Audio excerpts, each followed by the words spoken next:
Cut the bull, ladies and gentlemen. America is going to have to cut the bull. Somehow or another, they can't find the Epstein list, and they know that Trump is right on it. But I'm going to pause right here because I want to know what white evangelical pastors are going to preach this morning against a president who is accused of sleeping with 3 14-year-olds, but they will not hold him accountable, but they claim that that's God's man. Y'all better cut the bull. He's going to bomb Iran, and then y'all gonna say he deserves a Nobel Peace Prize. He deserves a peace prize like I need a hole in my head. You better cut the bull. It's 1 year since the fake assassination attempt, and Congress nor Senate has launched one investigation yet. You better cut the bull. They're getting ready to hire ICE agents at $100,000 a year with a $40,000 signing bonus, but you won't pay teachers what they are worth. You better cut the bull. Pastor Jamal Bryant is making headway again. I want to preach today using as a subject, we ain't ever scared.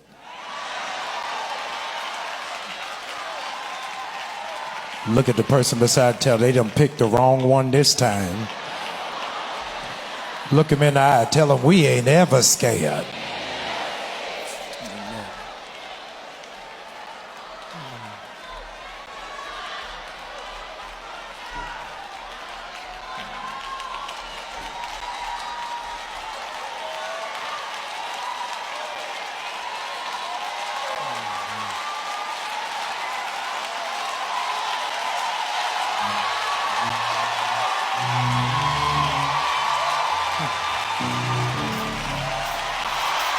And he is exactly what MAGA extremists despise. I really felt compelled because we are part of a church that is allergic to grace until they need it. I really wish the black church had as much grace as those who were in MAGA.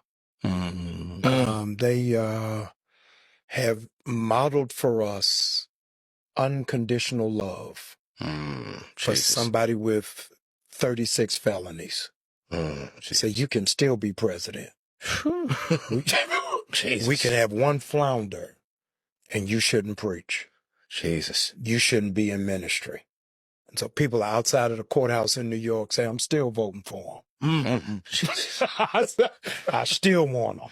And I've never seen the black church rally around somebody. We love Paul and hate Saul. Says, I want you in your completed process, but I don't want you in your journey. And when you come through the journey, we want you in witness protection.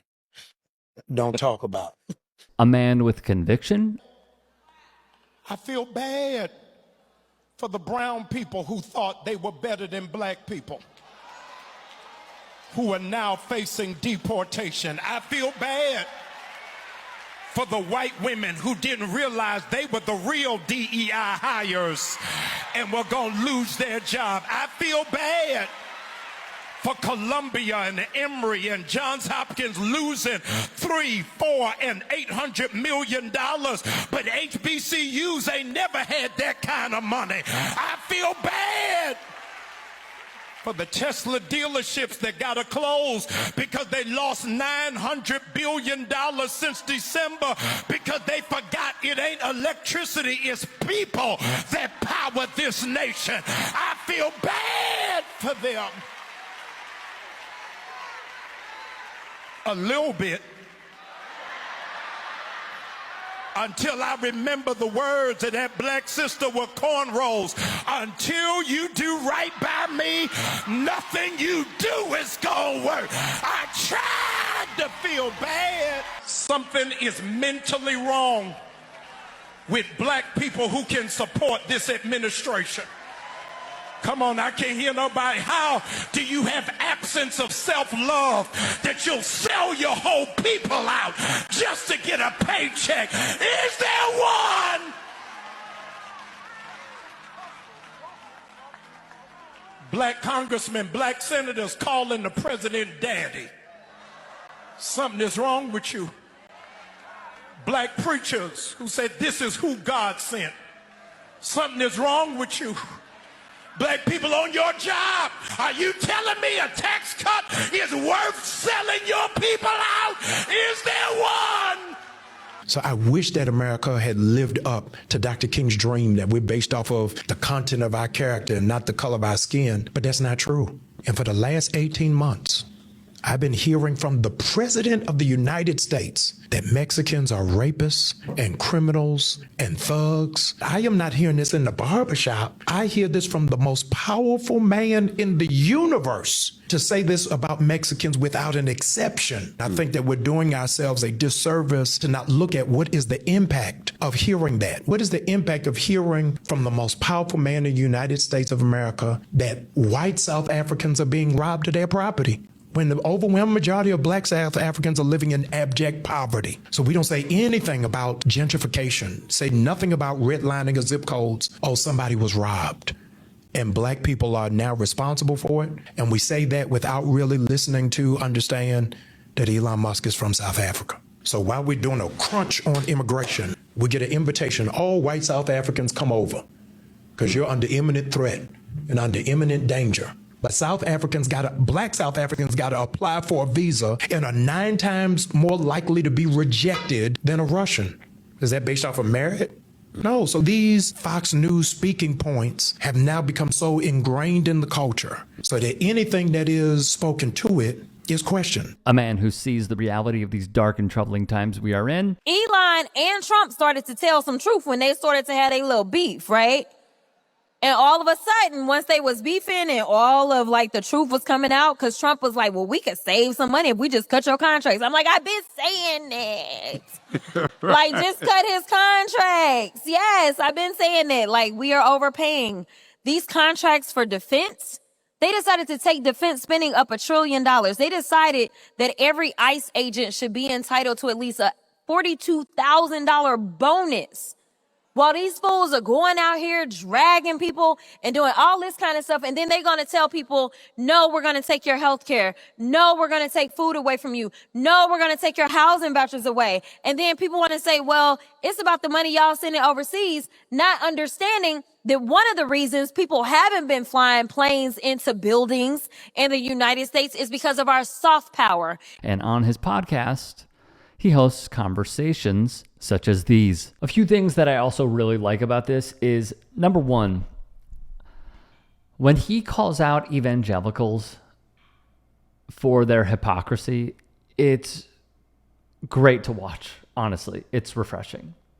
Because the evangelical vote, as I discussed, as many of you know, with Kristen Kobas-Dumais, the author of Jesus and John Wayne, on my podcast, The Rick Strom Show, go check it out, that they fell in line a long time ago. And they have not looked back. When you see a pastor check others and hold up a mirror to their ideology and how it just doesn't fit, it's gorgeous to watch, honestly. It is a chef's kiss. The other is, I know that this dude gets so much hate. And to see him day in and day out stay with his convictions, stay with his truths, is a sight to behold. And the saddest part is that he is in the minority when it comes to religious leaders. Yes, the Pope has spoken out. In this country, the religious extremism, the Pastor Locks, the rich dude's name, the evangelical pastor. I have his face. His face is done up. He's the dude that didn't allow his church to open in Houston when they had the flood victims. I know everyone is just yelling it at me right now. Him. And the others that we have shown on this channel with Inside Editions, Lisa Guerrero, going up to Copeland about having multiple private jets. Come on, man. So shout out to Jamal Bryant. Shout out to his podcast as well. Go follow him because he is preaching.